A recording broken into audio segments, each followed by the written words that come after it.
यदि हमारी वीडियो आपको अच्छी लगे तो लाइक, शेयर एंड कमेंट करिए। हेलो बच्चों, आज हम क्लास 6 के एक्सरसाइज 2D के सवालों को लेके आए हैं।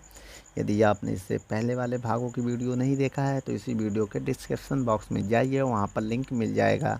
चलिए बच्चों, यह दूसरा चैप्टर है क्लास 6 का। आइए पहला नंबर क्वेश्चन पढ़ते हैं।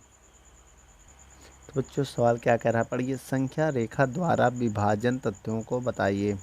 तो बच्चों संख्या रेखा द्वारा विभाजन तथ्यों को बताइए। तो ये आपको संख्या रेखा दिया रहेगा, इसमें विभाजन तत्वों को हम कैसे बताएंगे। टोटल कितने नंबर है, 12, और दो दो का अंतर है। देख लीजिए, दो दो का अंतर है, तो हम इसका उत्तर कैसे देंगे बच्चों। टोटल कितने अंक, 12, तो 12 में आप भाग दे दो। कितने का भाग दोगे, कितने का डिफरेंट है, 2 का। तो कितना आएगा बच्चों भाग देने पर, आइए भाग देते हैं। 12 में 2 का भाग देंगे तो 2 छंग 12, पूरा पूरा कट गया तो आंसर आया 6। तो आंसर लिखेंगे हम 6। तो ये मेरा आंसर। ठीक है बच्चों, नोट कर लो इसे आप। चलिए बच्चों दूसरा नंबर सवाल पढ़ते हैं। दूसरे नंबर सवाल में क्या है, कह रहा 21 में जब भाग देते हैं 3 का तो क्या होता है, 7 आता है। तो ये क्या है, तो इसका जो गुणात्मक तत्व है, क्या है इसका, गुणात्मक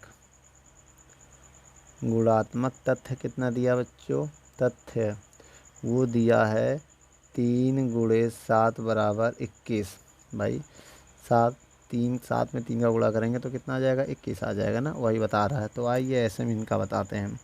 अगर देखिए 56 में हम भाग देंगे 8 का तो बराबर 7 आ जाएगा। अब समझिएगा, ऐसे ही हम इसका गुणात्मक बताने जा रहे हैं।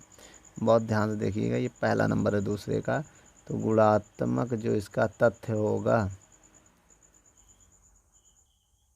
जो गुणात्मक तथ्य होगा वो क्या हो जाएगा।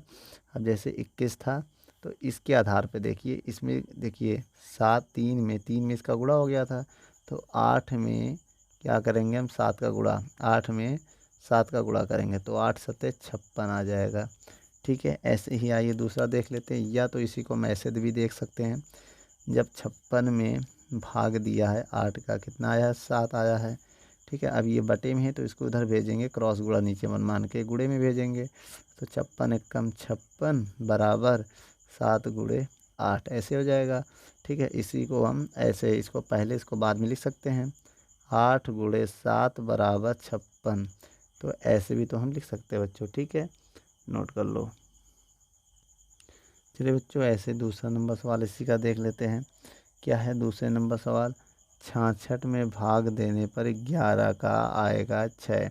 तो इसका हमें क्या बताना है, इसका हमें संगत गुणात्मक बताना है। तो आइए यही नीचे बता दे रहे हैं हम। 66 में अगर आप भाग दोगे 11 का तो इसमें हम लिखेंगे कि संगत गुणात्मक तथ्य। तो क्या आ जाएगा बच्चों इसमें, बहुत ध्यान से देखिएगा। तो ये 11 छंग 66, तो वही चीज़ है, देखिए जैसे हमने यहाँ बताया था। अब ये चीज़ इसका गुणा कर देंगे, 6 गुणे 11 बराबर 66 आ जाएगा। ये है आंसर। बहुत ध्यान से देखिए इसका, इसमें देखिए यहाँ पर देखिए 3 में 7 का गुणा किया गया, 3 में 7 का तो 21 आया है। तो इसी के आधार पर हमने क्या किया कि 11 में 6 का गुणा कर दिया, ये 66 आ गया। ठीक है, इसी को देख कर तो ये जो है आंसर, इसको हम ऐसे भी कर सकते हैं जैसे भी इधर हमने बताया था। नोट कर लो बच्चों। चलिए बच्चों तीसरा नंबर सवाल देखते हैं, क्या कह रहा तीसरे नंबर सवाल में। 117 को दो संख्याओं के गुणा के रूप में व्यक्त कीजिए जिसका एक संख्या 17 हो। तो बच्चों इस कंडीशन में आप 117 में जो पहली संख्या है उसका भाग दे दीजिए। पहली संख्या क्या है, 13।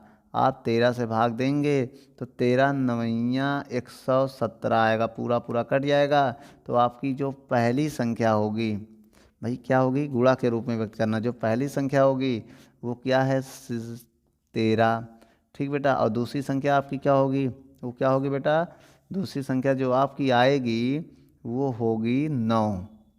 क्या होगी बच्चों, 9। जब इनको आप गुणा करोगे 13 गुणे 9 तो आएगा 117। तो वही कह रहा, आप इन दो को ऐसे नंबर में व्यक्त कीजिए जिनका गुणनफल कितना हो, 13 गुणे 9। बच्चों इसे आप नोट कर लो। चलिए बच्चों सवाल नंबर चौथा पढ़ते हैं। क्या कह रहा है क्या ऐसी कोई पूर्ण संख्या संभव हो कि जिसको स्वयं से विभाजित करने पर वही संख्या प्राप्त हो? हाँ बेटा, एक संख्या ऐसा है, हाँ, वह है 1। क्या है बेटा? वह संख्या 1, वह संख्या एक है। और एक में एक का भाग दोगे तो एक एकम एक ही आएगा। क्या आएगा? एक आया। तो वह संख्या क्या है? एक। अगर एक में आप एक का भाग दोगे वह संख्या एक आएगा। बच्चों ये आपका आंसर है, इसे आप नोट कर लो। तो बच्चों आइए इस 5वां नंबर सवाल को पढ़ते हैं। 5वां नंबर सवाल क्या कह रहा है? 5वां नंबर सवाल कह रहा है, क्या दो विभिन्न शून्योत्तर पूर्ण संख्याओं के लिए पहली संख्या को दूसरी संख्या से विभाजित करने पर तथा दूसरी संख्या को पहली संख्या से विभाजित करने पर समान भागफल प्राप्त होगा? नहीं बच्चों, नहीं। क्यों नहीं होगा? ये सवाल में कह रहा है अगर दो संख्या है, जैसे मान लिया दो संख्या है, वो मान लिया हमने, एक मान लिया 3 मान लिया, एक मान लिया 2 मान लिया, तो कह रहा पहली संख्या में अगर आप दूसरी संख्या से भाग दोगे तो 2 एकम 2, तो शेषफल 1 प्राप्त हुआ। कितना प्राप्त हुआ बच्चों? शेषफल 1 प्राप्त हो गया ना। और भागफल अलग है, ये भागफल है बेटा, ये किसको क्या बोलोगे? भागफल, भागफल।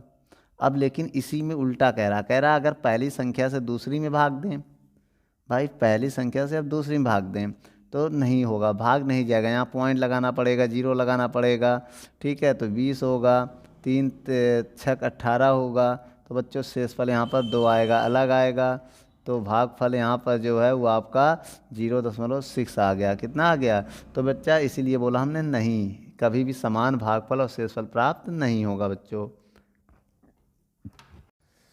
दोस्तों यदि हमारी वीडियो आपको अच्छी लगे तो लाइक, शेयर एंड कमेंट करिए।